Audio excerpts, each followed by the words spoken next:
నమస్తే Telugu people, welcome to the final attempt. Last వీడియోలో Vedic టెక్స్ట్లో Andhra related రిఫరెన్సెస్ని చూసాం. ఈరోజు మనం ఇంకా ఫర్దర్ టెక్స్ట్ అండ్ ఆంధ్ర యొక్క రిఫరెన్సెస్ని చూద్దాం. ఫస్ట్, ఇది ఇంపార్టెంట్ లైన్ అన్నమాట. ఇక్కడ ఏం చెప్తున్నారు అంటే, ఆంధ్రులు ద్రవిడియన్ రేస్కి చెందిన వాళ్ళు కదా. ద్రవిడియన్స్ అంటే సౌత్ ఇండియాలో ఉన్న ఏన్షియంట్ కమ్యూనిటీస్ అన్నమాట. ఇంకో పాయింట్ ఏంటంటే, ఏన్షియంట్ ఆంధ్రాలో బుద్ధిజం చాలా స్ట్రాంగ్గా డెవలప్ అయింది. మరి వేదిక్ టెక్స్ట్ ఎవరు రాశారు అంటే ఆరియన్స్ ఎక్కువ అనమాట.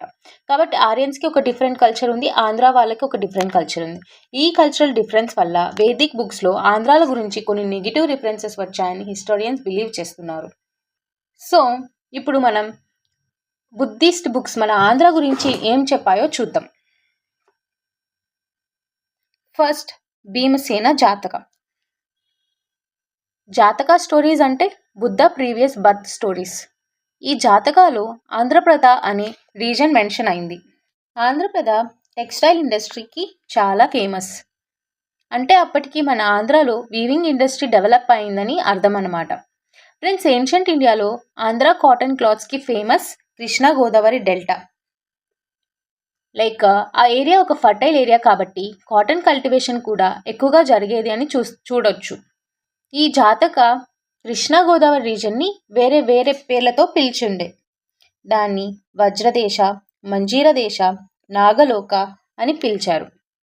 ఏన్షియంట్ టైమ్స్లో ఒక రీజన్కి ఒక పేరు ఉండేది కాదు. Different books different names use చేసేవి. కాబట్టి హిస్టోరియన్స్ అన్నీ కంపేర్ చేసి ఐడెంటిఫై చేస్తారు అన్నమాట. నెక్స్ట్, ఇది అయిపోయింది కదా. నెక్స్ట్ వచ్చి సెరివనిజ జాతక. ఈ బుక్లో ఆంధ్రనగరి అనే సిటీ మెన్షన్ అయింది. ఆ సిటీ తెలివాహ అనే రివర్కి దగ్గర ఉండేది. ఇక్కడ హిస్టోరియన్స్కి ఒక డౌట్ వచ్చింది, అసలు తెలివాహ రివర్ అంటే ఏ river? According to PC Roy Chaudhuri, Andhranagari అంటే ధాన్యకటక అని చెప్పారు. ధాన్యకటక అంటే ప్రెజెంట్ అమరావతి రీజన్లో ఉండిందన్నమాట. ఫ్రెండ్స్, హిస్టరీలో ఒక సిటీ పేరు చేంజ్ అవ్వడం చాలా కామన్. సో ఈ ధాన్యకటక ఏన్షియంట్ టైమ్స్లో పిలిస్తే ధరణికోట అని మిడివల్ టైమ్స్లో, అమరావతి అని మోడర్న్ టైమ్స్లో పిలుస్తుండే. మోడర్న్ టైమ్స్లో అమరావతి అని ఎందుకు పిలిచారు అంటే due to the presence of Amareswara temple during 18th century అన్నమాట. ఇంకొక స్కాలర్ జైస్వాల్, తెలివాహ అనేది కృష్ణా కాదు మహానది అని చెప్తున్నారు. ఇంకొక హిస్టోరియన్ ప్రొఫెసర్ పరబ్రహ్మ శాస్త్రి, ఆయన ఏం చెప్తున్నారు అంటే ఆంధ్రనగరి అంటే అమరావతి కాదు కోటిలింగాల అని చెప్తున్నారు. ఇది గోదావరి రివర్ సిచ్యువేట్ అయింది అని చెప్తున్నారు. అది నియర్ తెలంగాణ అని. ఫ్రెండ్స్, జాతక స్టోరీస్ అంటే ఏంటో మనం అర్లియర్గా చూసాం కదా. అంటే అవి బుద్ధ యొక్క ప్రీవియస్ బర్త్ స్టోరీస్ అన్నమాట. బుద్ధ ఎన్లైటన్మెంట్ పొందకముందు చాలా జన్మలు ఎత్తాడు అని బుద్ధిజం నమ్ముతుంది. ఆ ప్రీవియస్ బర్త్ స్టోరీస్ని జాతక స్టోరీస్ అంటారు. ఇవి పాలీ లాంగ్వేజ్లో రాశారు. సో బుద్ధిస్ట్ లిటరేచర్ని త్రిపీటక అంటారు. త్రిపీటకలో ఒక పార్ట్ సుత్తపీటకం. సుత్తపీటకలో ఒక సెక్షన్ కుద్దక నికాయ. ఆ కుద్దక నికాయలో జాతక స్టోరీస్ ఉంటాయి. కాబట్టి జాతకాస్ బుద్ధిజంలో చాలా ఇంపార్టెంట్ లిటరరీ సోర్స్ అన్నమాట. సో ఫ్రెండ్స్, ఇప్పటి వరకు మనం ఇండియన్ సోర్సెస్ చూసాం. ఇప్పుడు ఫారెన్ ట్రావెలర్స్ మన ఆంధ్ర గురించి ఏం రాశారో చూద్దాం. ఫారెన్ అకౌంట్స్ హిస్టోరియన్స్కి చాలా ఇంపార్టెంట్. ఎందుకంటే వాళ్ళకి లోకల్ బయాస్ తక్కువ ఉంటుంది. కాబట్టి వాళ్ళు రాసిన ఇన్ఫర్మేషన్ని ఇండియన్ సోర్స్తో కంపేర్ చేస్తారు. మన ఫస్ట్ ఫారెన్ సోర్స్ వచ్చేసి మెగస్థినీస్. మెగస్థినీస్ గ్రీస్ నుంచి ఇండియాకి వచ్చిన అంబాసిడర్. ఆయన రాసిన బుక్ పేరు ఇండికా. ఈయన గ్రీక్ లాంగ్వేజ్లో రాశారు. సో మనం దీన్ని ఒక ఫస్ట్ ఫారెన్ టెక్స్ట్గా ఇది ఒక మన ఫస్ట్ ఫారెన్ టెక్స్ట్గా కన్సిడర్ చేస్తాం. సో మన ఆంధ్ర గురించి ఇది ఒక ఫస్ట్ ఫారెన్ టెక్స్ట్గా మనం రిఫర్ చేస్తాం. మీరు ఒక డౌట్ అడగొచ్చు, మెగస్థినీస్ ఇండియాకి ఎందుకు వచ్చాడు? అరౌండ్ 300 BC చంద్రగుప్త మౌర్య ఇండియాని రూల్ చేస్తున్నప్పుడు గ్రీక్ కింగ్ సెల్యులస్ తన అంబాసిడర్గా మెగస్థినీస్ని ఇండియాకి పంపించాడు. మెగస్థినీస్ కొన్ని ఇయర్స్ మౌర్య కోర్ట్లో ఉండి Indian society, administration, economy, people అన్నీ అబ్జర్వ్ చేసి ఇండికా అనే బుక్ రాశాడు. ఇమాజిన్ చేయండి, ఫారెన్ కంట్రీ నుంచి వచ్చిన ఒక అంబాసిడర్ ఇండియా మొత్తం అబ్జర్వ్ చేసి రిపోర్ట్ ప్రిపేర్ చేస్తున్నాడు. అదే ఇండికా అన్నమాట. ఇండిగాలో మెగాస్థెనీస్ ఒక షాకింగ్ ఇన్ఫర్మేషన్ ఇచ్చాడు. ఆయన ప్రకారం ఆంధ్రాలకి 45 సిటీస్ ఉన్నాయి. 45 సిటీ అంటే ఏంటి? చుట్టూ స్ట్రాంగ్ వాల్స్, గేట్స్, సెక్యూరిటీ ఉన్న సిటీ అనమాట. అంటే ఆంధ్రలో అప్పటికే ఆర్గనైజ్డ్ కింగ్డమ్స్ని ఎస్టాబ్లిష్ చేశారు అనే అర్థం. మీరు గోల్కొండ ఫోర్ట్ చూశారు కదా, అలాగే అప్పట్లో సిటీస్ చుట్టూ రక్షణ కోసం ఫోర్ట్స్ ఉండేవి. 1 lakh infantry, 2000 cavalry, 1000 war elephants ఉన్నాయని ఇండికాలో మెన్షన్ చేశారనమాట. మెగాస్థెనీస్ చెప్పిన 45 సిటీస్ నిజమా? హిస్టారియన్స్ ఎవిడెన్స్ కోసం ఎక్స్కవేషన్స్ చేశారు. ఎక్స్కవేషన్స్లో కొండాపూర్, ఇప్పుడు అది సంగారెడ్డి డిస్ట్రిక్ట్ తెలంగాణ, కోటిలింగాల, ఏలేశ్వరం, పెద్ద బంకూర్, దుల్లికట్ట, పోదన, సతనికోట, వీరపురం, ధరణికోట, దాన్ని మనం అమరావతి అని పైన కూడా చూసాం, బట్టిప్రోలు అండ్ అదర్ లొకేషన్స్లో ఈ ఏన్షియంట్ ఫోర్ట్స్ ఉన్నాయని మనం చూసాం. Next foreign writer Pliny. ఆయన న్యాచురల్ హిస్టరీ అనే బుక్ రాశారు. ఇంట్రెస్టింగ్ పాయింట్ ఏంటంటే ప్లినీ కూడా మెగాస్థెనీస్ చెప్పిన ఆంధ్ర ఇన్ఫర్మేషన్ని ఆల్మోస్ట్ రిపీట్ చేశాడు. అంటే మెగాస్థెనీస్ ఇన్ఫర్మేషన్ లేటర్ పీరియడ్లో కూడా ఫేమస్గా ఉండేది. హిస్టోరియన్స్ ప్రకారం ప్లినీ డైరెక్ట్ ఇండియాకి రాలేదు. మెగాస్థెనీస్ ఇండియా నుంచి ఇన్ఫర్మేషన్ తీసుకుని తన బుక్లో రాసినట్టు భావిస్తున్నారు. నెక్స్ట్ ఫారెన్ రైటర్ వచ్చి అరియాన్. ఆయన కూడా ఇండికా అనే బుక్ రాశాడు. 2nd సెంచరీ ఏడీలో రాసిన ఈ బుక్లో ఆంధ్ర మెన్షన్ ఉంది. అంటే 300 BC నుండి 2nd సెంచరీ ఏడీ వరకు ఆంధ్ర గురించి ఫారెన్ రైటర్స్ కంటిన్యూస్గా రాస్తున్నారు. ఆర్ఎన్ ఓన్గా ఇండియాని అబ్జర్వ్ చేయలేదు. మెగాస్థెనీస్ ఇండికాని బేస్ చేసుకుని తన బుక్ రాశాడు. కాబట్టి మెగాస్థెనీస్ ఇన్ఫర్మేషన్ లేటర్ జనరేషన్స్కి ప్రిజర్వ్ అయింది. ఆర్యన్ ప్రకారం ఆంధ్ర రీజన్లో 118 ట్రైబ్స్, 13 కింగ్డమ్స్ ఉన్నాయి. అంటే ఆంధ్ర అనే ఒక కింగ్డమ్ కాదు, చాలా ట్రైబ్స్, చాలా లోకల్ రూలర్స్ కలిసి ఉన్న పెద్ద రీజన్ అన్నమాట. ఇక్కడ హిస్టోరియన్స్ ఒక కంక్లూజన్ చెప్తున్నారు. మెగాస్థెనీస్ చెప్పిన 45 సిటీస్, ఆర్యన్ చెప్పిన 30 కింగ్డమ్స్. కాబట్టి ఆ 45 సిటీస్, ఆ 30 కింగ్డమ్స్ క్యాపిటల్సే అయి ఉండొచ్చు అని హిస్టోరియన్స్ ఎస్టిమేట్ చేస్తున్నారు. ఇది డైరెక్ట్ ప్రూఫ్ కాదు, హిస్టారికల్ ఇంటర్ప్రిటేషన్ అన్నమాట. ఇంట్రెస్టింగ్గా మహాభారతంలో కూడా ఆంధ్రులు చాలా ట్రైబ్స్గా డివైడ్ అయ్యారని ఇండైరెక్ట్ రిఫరెన్సెస్ ఉన్నాయి. అంటే ఇండియన్ సోర్సెస్, ఫారెన్ సోర్సెస్ రెండు కంపేర్ చేసిన ఆంధ్ర రీజన్లో అనేక ట్రైబ్స్, లోకల్ రూలర్స్ ఉన్న సొసైటీ అని అర్థం అవుతుంది. ఫ్రెండ్స్, ఇప్పటి వరకు మనం Vedic text, Buddhist text, foreign accounts చూసాం.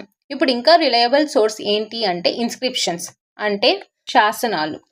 ఎందుకంటే బుక్స్లో స్టోరీస్ ఉండొచ్చు, ఒపీనియన్స్ ఉండొచ్చు, కానీ ఇన్స్క్రిప్షన్స్ ఆ టైం రూలర్స్ డైరెక్ట్గా రాయించిన రికార్డ్స్. కాబట్టి హిస్టోరియన్స్ వీటికి చాలా ఇంపార్టెన్స్ ఇస్తున్నారు. మన ఆంధ్ర హిస్టరీలో earliest inscription evidence Ashokan inscription.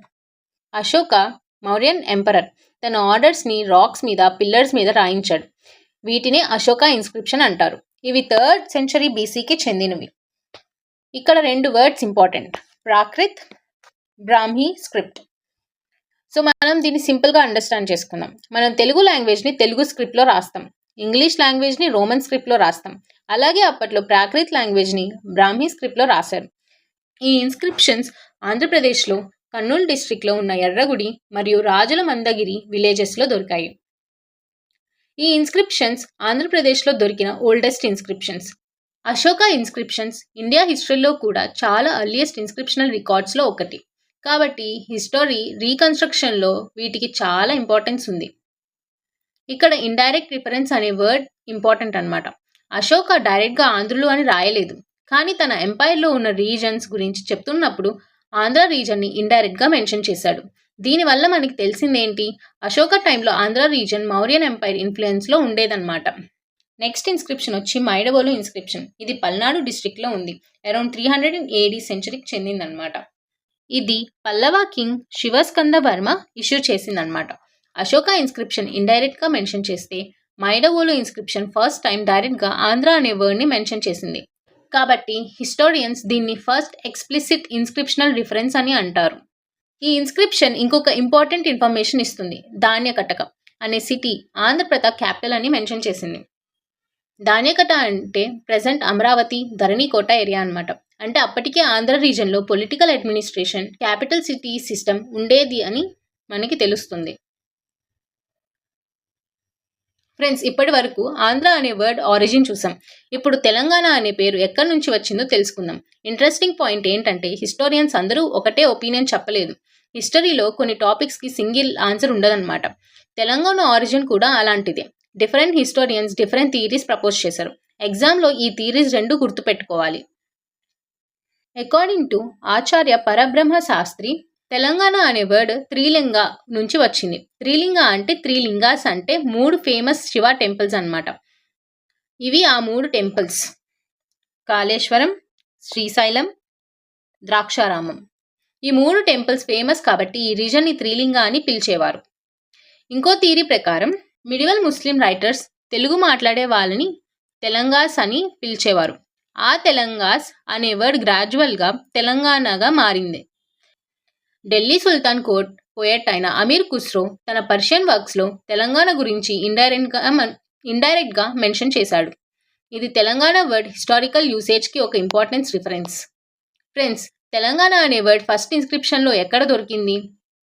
దాని ఆన్సర్ తెల్లాపూర్ ఇన్స్క్రిప్షన్. ఇది ప్రెజెంట్ సంగారెడ్డి డిస్ట్రిక్ట్లో దొరికిందనమాట.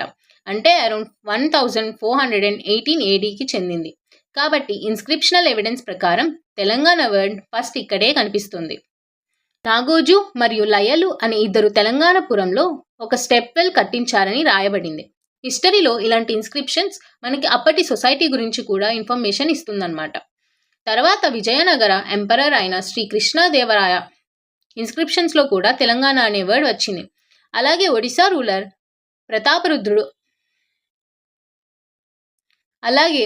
రూలర్ అయిన ప్రతాపరుద్రుడు ఇన్స్క్రిప్షన్స్లో కూడా తెలంగాణ మెన్షన్ అయింది. అంటే 15th, 16th సెంచరీస్కి తెలంగాణ అనే నేమ్ బాగా పాపులర్ అయిందన్నమాట. ఫైనల్గా ఒక ఇంపార్టెంట్ కంక్లూజన్. 15th సెంచరీ కన్నా ముందు ఈ రీజన్ని చాలాసార్లు ఆంధ్ర అనే పేరుతో కూడా పిలిచేవారు. తర్వాత గ్రాడ్యువల్లీ తెలంగాణ అనే నేమ్ సపరేట్ ఐడెంటిటీగా ఎక్కువ యూజ్ చేయడం స్టార్ట్ అయింది. సో ఫ్రెండ్స్, ఇప్పటి వరకు మనం ఆంధ్ర, తెలంగాణ అనే పేర్లు ఎక్కడి నుండి వచ్చాయో, ancient books, foreign accounts, inscriptions ఏం చెప్పాయో చూసాం. కానీ ఇప్పుడు ఒక క్వశ్చన్ వస్తుంది. శాతవాహనుల ముందు ఈ రీజన్ని ఎవరు రూల్ చేశారు? శాతవాహనులు డైరెక్ట్గా వచ్చి కింగ్డమ్ ఎస్టాబ్లిష్ చేశారా? లేదా వాళ్ళకన్నా ముందు వేరే కింగ్డమ్స్ ఉన్నాయా? ఆన్సర్ ఉన్నాయి, ఎస్. శాతవాహనుల కన్నా ముందు ఆంధ్ర, తెలంగాణ రీజన్లో చాలా చిన్న చిన్న కింగ్డమ్స్, ట్రైబ్స్, లోకల్ రూలర్స్ ఉండేవారు. వాళ్ళ గురించి కంప్లీట్ ఇన్ఫర్మేషన్ లేకపోయినా ఆర్కియలాజికల్ ఎవిడెన్సెస్, ఇన్స్క్రిప్షన్స్, కాయిన్స్ ద్వారా కొన్ని డీటెయిల్స్ హిస్టోరియన్స్ ఐడెంటిఫై చేశారు. ఇప్పుడు ఆ ప్రీ శాతవాహన కింగ్డమ్స్ గురించి డీటెయిల్గా తెలుసుకోవాలి. అది మనం నెక్స్ట్ వీడియోలో చూద్దాం.